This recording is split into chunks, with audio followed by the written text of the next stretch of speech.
தலைமையுரை ஜனாப் முகமது ஜின்னா சாஹிப் அவர்கள் உரையாற்றுவார்கள்.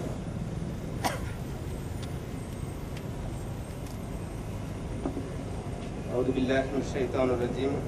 بسم الله الرحمن الرحيم. الحمد لله رب العالمين. الصلاة والسلام على أشرف الأنبياء والمرسلين وعلى آله وأصحابه أجمعين. Popular Front of India இன்றைய தினத்தில் மனித சமூகத்தின் மீது அக்கறை கொண்டு ஒரு மாபெரும் கோரிக்கை ஆர்ப்பாட்டத்தை நடத்தி கொண்டிருக்கின்றது. மனித உரிமையில் அக்கறை உள்ள பல்வேறு கட்சிகளை இயக்கங்களை சார்ந்த தலைவர்களும் அறிவுஜீவிகளும் இங்கே அணிவகுத்து நிற்கின்றார்கள்.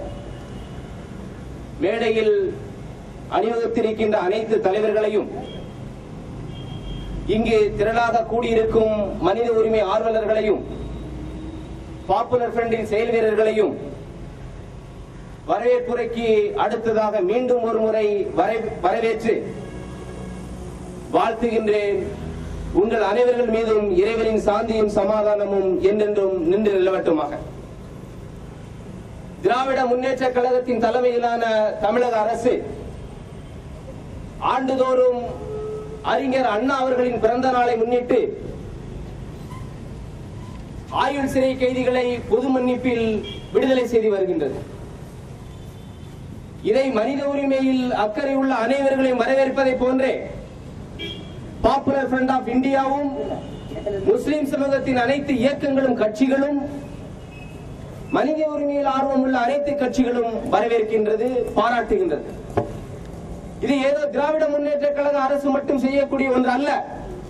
இதே தமிழகத்தில் அண்ணா திராவிட முன்னேற்ற கழக அரசும் 1000 பேரை பொது மன்னிப்பில் விடுதலை செய்திருக்கின்றது.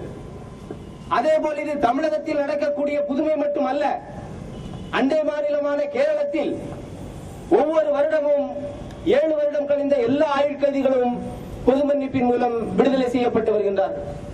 இதே போன்று அண்டை மாநிலமான கர்நாடகாவில் 2006 ஆயுள் கைதிகளில் 8 வருடம் சிறையில் கழித்த ஆண்களையும் 4 வருடம் சிறையில் கழித்த பெண்களையும் கர்நாடக அரசு விடுவித்திருக்கின்றது. எனவே இது பொதுவாக பல்வேறு மாநிலங்களில் சட்டம் வழங்கியுள்ள உரிமையின் பிரகாரம் நடைமுறைப்படுத்தப்பட்டு வருகின்ற ஒன்றுதான், புதுமை ஒன்றும் இல்லை என்பதை நாங்கள் இங்கு தெரிவித்துக் கொள்கின்றோம். நாங்கள் இங்கே குறிப்பிடுவது ஆயுள் கைதிகள் என்பது சட்டத்தின் அடிப்படையில் ஆயுள் முழுவதும் என்றிருந்தாலும் ஒவ்வொரு மாநில அரசிற்கும் அரசியல் நிர்ணய சட்டம் சிறப்பு அதிகாரம் வழங்கியுள்ளது. சட்டம் எந்த நியதியின் அடிப்படையில் பொது மன்னிப்பை வழிவகை செய்கின்றதோ அதே நியதியின் அடிப்படையில் தான் பாப்புலர் ஃப்ரண்ட் ஆஃப் இந்தியாவும் மற்றும் உள்ள அனைத்து இயக்கங்களும் மனித உரிமை ஆர்வலர்களும் அரசிடம் இந்த கோரிக்கையை வைக்கின்றோம். எனவே நம்முடைய கோரிக்கை, எங்களுடைய கோரிக்கை சட்டப்பூர்வமானது என்பதை நாங்கள் பிரகடனம் செய்து கொள்கின்றோம். அதே போல் உலக அளவில் உடன்பாடு ஏற்பட்ட ஒரு விஷயம்தான் கைதிகளுக்கு மறுவாழ்வு அளிப்பதும் பொது மன்னிப்பும். 1996 ஐநா மன்றத்தில் உலகளவில் ஒரு உடன்பாடு மேற்கொள்ளப்பட்டு விதி 3 வகுக்கப்படுகின்றது. அதில் குறிப்பிடப்படுவது சிறை தண்டனை என்பது சிறை கைதிகள் திருந்துவதற்கும் அவர்களுடைய மறுவாழ்விற்கும் ஏற்ற வகையில் அமைய வேண்டும், அதுதான் முக்கிய கருத்தாக இருக்க வேண்டும் என்று ஐநாவில் உலகளவில் உடன்பாடு மேற்கொள்ளப்பட்டுள்ளது. அதே போல் இந்தியாவில் மொத்தம் 1500 ஜெயில்களில் மொத்த கொள்ளளவு 2 லட்சம் கைதிகள் என்றால் 1500 ஜெயில்களில் 3 லட்சம் கைதிகள் சிக்கி திணறிக் கொண்டிருக்கின்றனர். எனவே நம்முடைய கோரிக்கை எந்த அளவிற்கு சட்டப்பூர்வமானதோ அதே போன்று உலகளவில் எல்லாரும் ஒத்துக்கொள்ளப்பட்ட உடன்பாடு கொள்ளப்பட்ட ஒரு நியாயமான கோரிக்கை, அதே போன்று காலத்தின் கட்டாயமாகவும் இன்றைய அவசிய தேவையாகவும் இருக்கின்ற ஒரு கோரிக்கை என்பதை நாம் அரசுக்கு கவனத்திற்கு கொண்டு வருகின்றோம். மத்திய சட்ட அமைச்சகத்தில் இருந்து 21 உயர் நீதிமன்றங்களுக்கு சுற்றறிக்கைகள் அனுப்பியிருக்கின்றார்கள். ஜெயில்களில் கைதிகள் சிக்கி திணறிக் கொண்டிருக்கின்றார்கள். இடநெருக்கடி ஏற்பட்டுக் கொண்டிருக்கின்றது. இதை தீர்ப்பதற்கு ஏதாவது வழிவகை செய்ய முடியுமா என்று சுற்றறிக்கைகளை அனுப்பக்கூடிய ஒரு அவலநிலை இருக்கின்றது. எனவேதான் சட்டம் வழங்கியுள்ள அரசியல் நிர்ணய சட்டம் குறிப்பிட்டுள்ள இந்த பொது மன்னிப்பை கருணையின் அடிப்படையில் அனைத்து கைதிகளுக்கும் 7 வருடம் கழிந்த அனைத்து கைதிகளுக்கும் வழங்குங்கள். அதில் பாரபட்சம் இல்லாமல் முஸ்லிம் கைதிகளுக்கும் வழங்குங்கள் என்று கேட்கின்றோம். ஏன் பாரபட்சம் இல்லாமல் முஸ்லிம் கைதிகள் என்று கேட்கின்றோம்?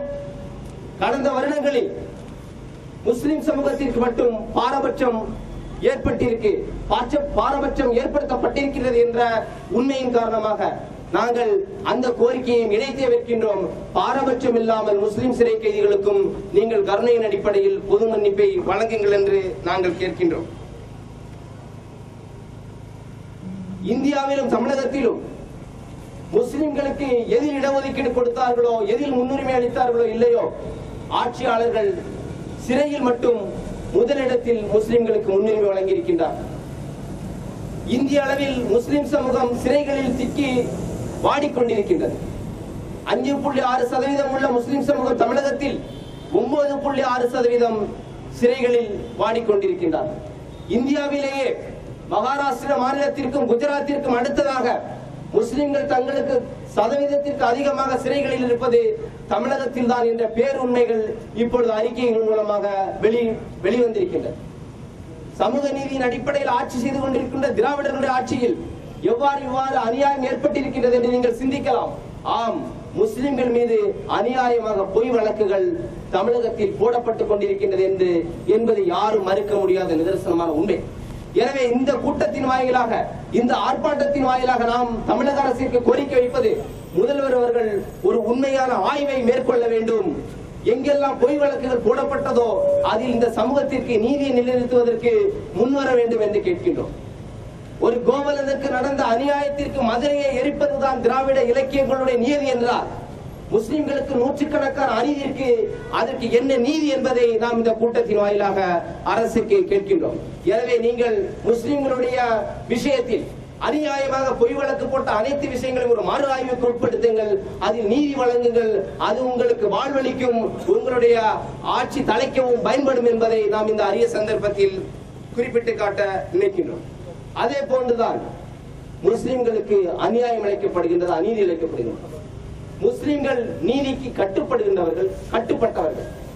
அதே போல் அடக்குமுறையையும் அநீதியையும் அஞ்சாது நின்று எதிர்ப்பவர்கள் என்பதை நாம் தெரிவித்துக் கொள்கின்றோம்.